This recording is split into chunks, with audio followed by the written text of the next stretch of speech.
Hello and welcome to another marvelous video. With the release of Black Panther Wakanda Forever, which is one of the most anticipated Marvel Cinematic Universe films since Spider-Man No Way Home, a few new heroes were introduced to the continuously growing MCU canon. One of the most notable instances is the introduction of Namor, Marvel's counterpart to Aquaman, who is frequently both friend and adversary to the heroes of the Marvel comics.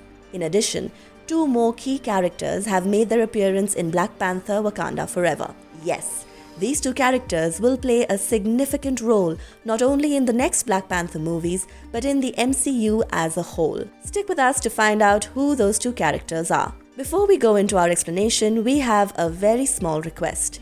If you like our content, please support us by subscribing to our channel. This is a small click for you, but for us, it means a lot. Thank you. Let's begin.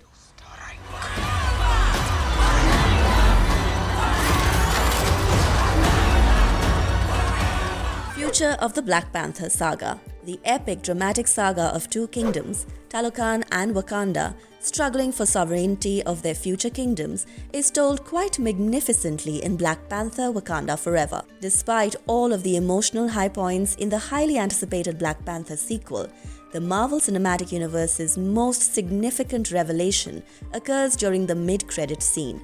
We meet T'Challa and Nakia's son, Toussaint T'Challa, there. Although the hidden Wakandan prince's future rule has not been determined, those questioning whether or not T'Challa ever had children in the comics may rest assured that the answer is both positive and negative. Time and death are two concepts that comic book literature frequently plays with, and T'Challa's background inside Marvel comic book reality is no exception. T'Challa is alive and well in the canonical comics chronology, although he has no heirs. T'Challa, on the other hand, has had several offspring in different comic book histories, ranging from mutants to zombies. Almost all of T'Challa's offspring are descended from the X-Men's Storm. This is a testimony to the efforts of Reginald Hudlin, who penned down T'Challa and Storm's marriage in Black Panther Volume 4, Issue 18, released in 2005. Unfortunately, their official marriage did not last long, but the influence of this epic team-up endured over various writers, timelines and worlds, and the characters still maintain a tight bond in the comics that is felt today. Storm and T'Challa's bond has yet to be seen on screen in the MCU. We can see that there is enough material to select from if Black Panther Wakanda Forever director and co-writer Ryan Coogler is looking for ideas for a third Black Panther film. But how will the advent of Toussaint T'Challa affect the MCU? Let's look closely at the comics versions of T'Challa's ancestry. Tom DeFalco created the A-Next series for Marvel in 1988, depicting the next generation of Avenger heroes. T'Challa is both the Black Panther and an Avenger in this realm. T'Chaka is his and Storm's son. When the Wakandan superhero Vibraxis is abducted, T'Chaka reveals that he can change into the human or cat hybrid Cold Tiger to assist the Avengers in rescuing the Wakandan hero. Then there was T'Chara, who was established by Christopher Priest at the end of his final Black Panther run in 2001 in the Once and Future King plot scene in Black Panther Volume 3, Issue 36. The plot is set in a future parallel reality in which an older and more tired T'Challa has closed Wakanda's borders once more, reverting the kingdom to its original isolationist practices. T'Chara, the king's only son, despises his father and covertly funds and collaborates with T'Challa's opponents in a bid for the throne. 1 year before Miles Morales arrived in Spider-Man, Brian Michael Bendis wrote about a universe ruled by Ultron in 2010. All of the Avengers and several X-Men perish in this tale, including Storm and T'Challa. Their son is introduced, Azari T'Challa, who takes on the identity of the new Black Panther and joins the next Avengers, a group made up of the heirs of the original Avengers who perished in the conflict, remains as their only surviving child. The heart-shaped herbs, powers, and talents came from his father, and Azari also inherited his mother's electrokinesis and force field manipulation skills. Azari T'Challa makes his on-screen debut in the direct-to-DVD animation film Next Avengers: Heroes of Tomorrow. The tale was modified from the comics to appeal to Age of Ultron and Young Avengers fans. However, Marvel has never explicitly confirmed that Next Avengers is a part of the MCU.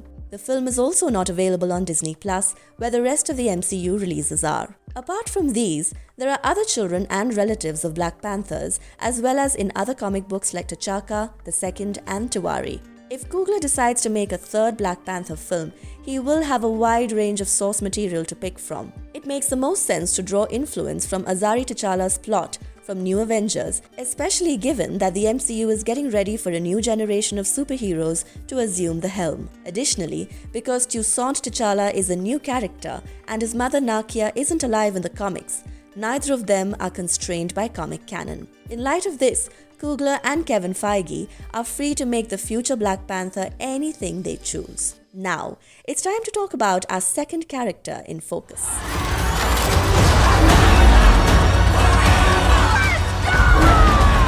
Who is Riri Williams? The figure Riri Williams, popularly known to comic fans as the invincible Ironheart, is the heir of Iron Man, the armored hero who launched the MCU as we know it. Though Williams has only been a part of the Marvel Comics universe for a short time, she has gained enough popularity to warrant her own Disney Plus series, which will debut on the streaming service in late 2023. Even if Riri's tale will have to wait another year, her appearance in Wakanda Forever undoubtedly sets the tone for what we may expect from the future of the MCU. Riri Williams debuted in Marvel Comics in 2017 as a young genius who was admitted to MIT at a young age. Her birth father, Riri Williams Sr., died before she was born.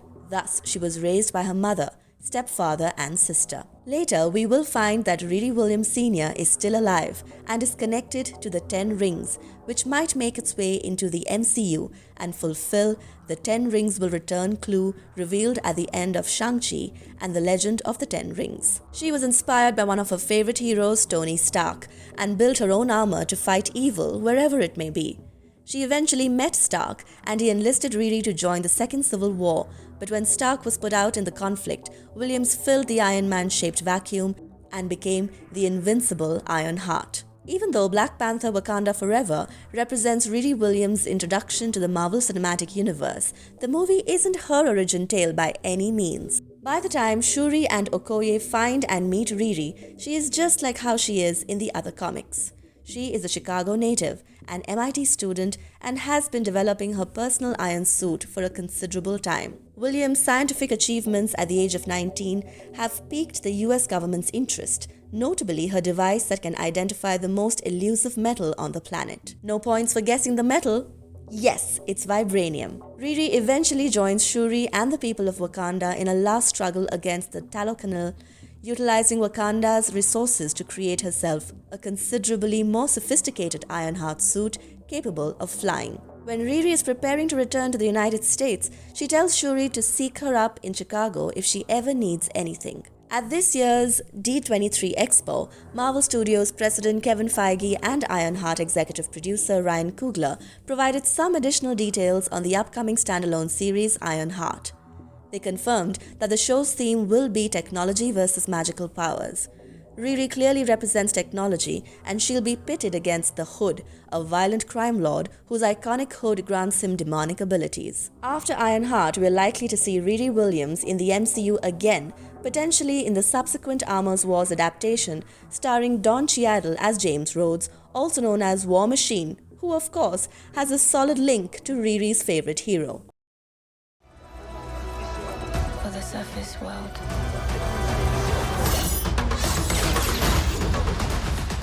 Marvelous verdict. After the passing of Chadwick Boseman, it seemed almost impossible for the makers to keep this franchise of Black Panther alive in the MCU.